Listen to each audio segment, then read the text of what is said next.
Folks, the hypocrisy that is on display whenever Sean Spencer gives a press conference is astronomical. Now, I normally complain when people use superlatives all the time. In my opinion, it reduces the value of the words that they choose to speak. It reduces the value of the message that they're trying to deliver. It basically negates the importance, in my opinion, of anything that they have to say. It also reduces the validity of any statement that they choose to make. Now, that's just my opinion. I was watching the news conference that Sean Spencer, I keep saying Spencer, Spicer, had today regarding the bombing that Mr. Trump undertook last week. And there were several questions that were posed as to why he did it, his authority to do it, etc. But the one question that I have, and if I were in that press conference, the one point that I would have pressed him on, and I would have gotten an answer out of him or they would have kicked me out of the damn thing. Please tell me the difference between barrel bombing kids and gassing kids. Please tell me the difference between dead children from barrel bombs and gas versus dead children that drowned trying to seek safety. All the children are just as dead. So to me, dead is dead. Now, the picture on your left, or the left side of the screen, is a child that drowned while he was and his family were seeking safety by fleeing from Syria. They drowned on their way trying to cross over, and I'm assuming get to one of the Greek islands. The picture on your right is a picture of dead children from that gas attack that Mr. Assad was reported to have done. Now here's another picture.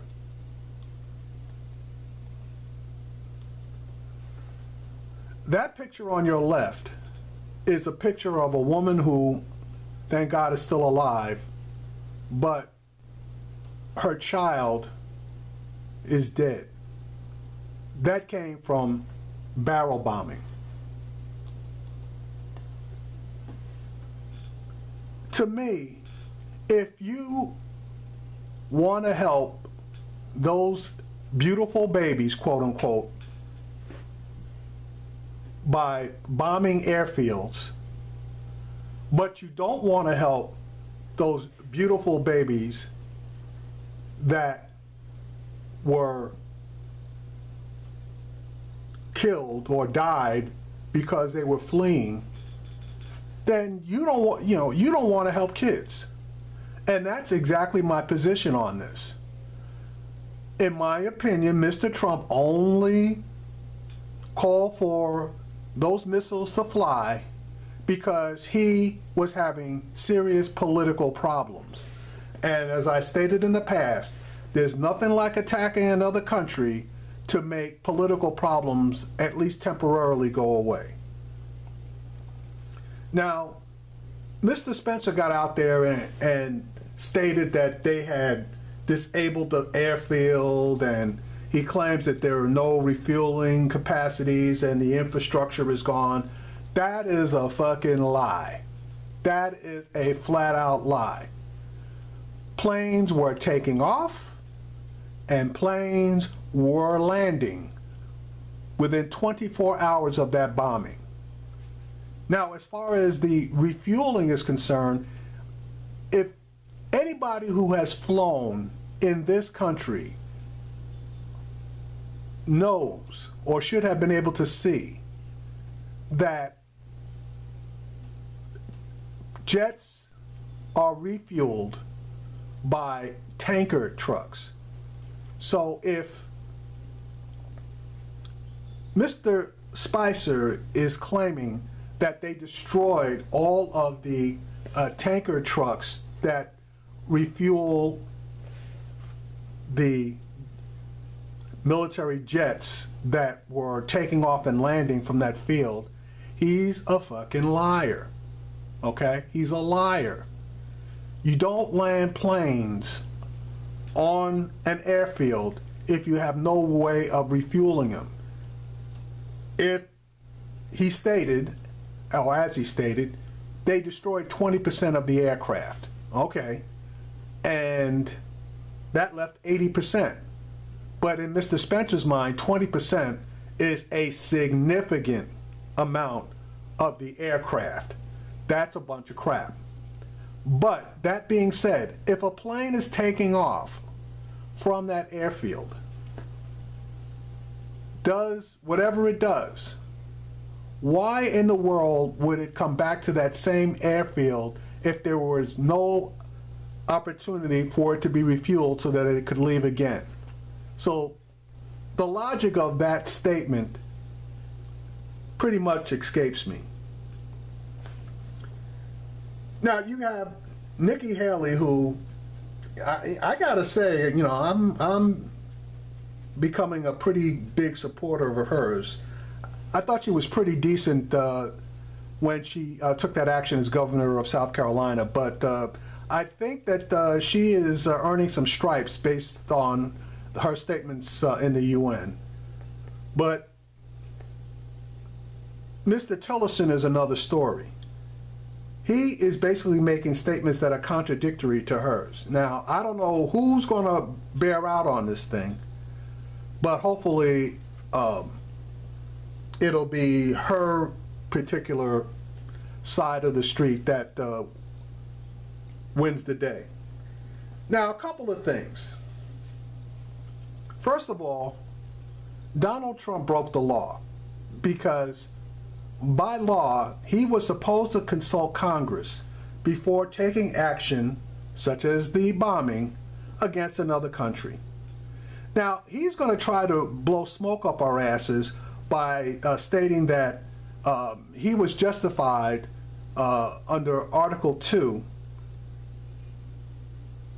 as far as acting in the interest of national security. The interest that he's claiming is he was trying to prevent chemical weapon proliferation. Well, that's a bunch of bullshit, because anybody, and probably a whole lot of somebodies, already have chemical weapons. So, and anybody, including people in this country, can go out, get a bunch of, well, anyway, that's another story. I'm not going into that. People can create chemical weapons in this country, and all they got to do is go to the supermarket. If he wants to use that particular line of reasoning for his bombing of Syria, chemical weapon proliferation, I guess using that basis, we should also right now be bombing North Korea.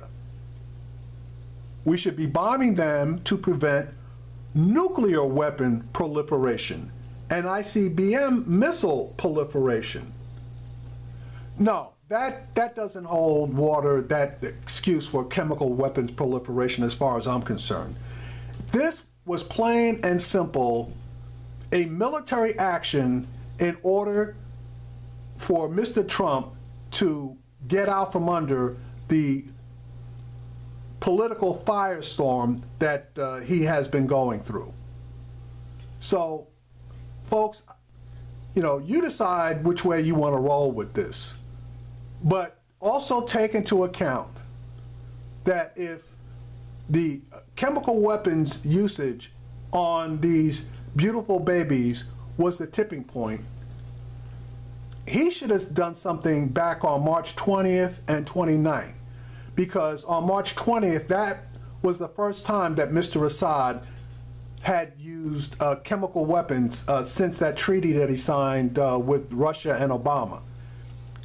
It is documented that he used chemical weapons on that date against his people. It is also documented that on the 29th of March, he again used chemical weapons on his people.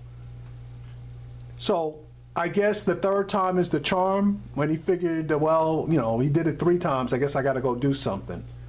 No, this was a military action predicated by a political situation, i.e. Mr. Trump getting his ass kicked politically, and he needed to do something to get the fire off of his ass.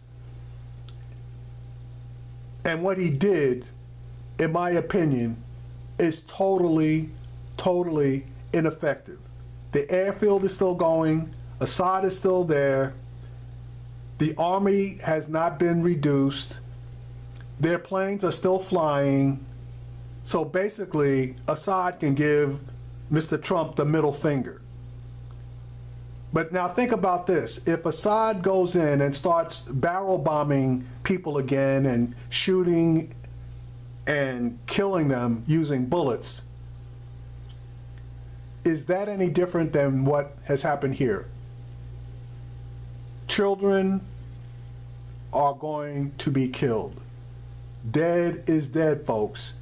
And when you start making a difference between how they got dead, to me, you've lost your moral authority to tell anybody what to do or to lead any nation. Just my opinion.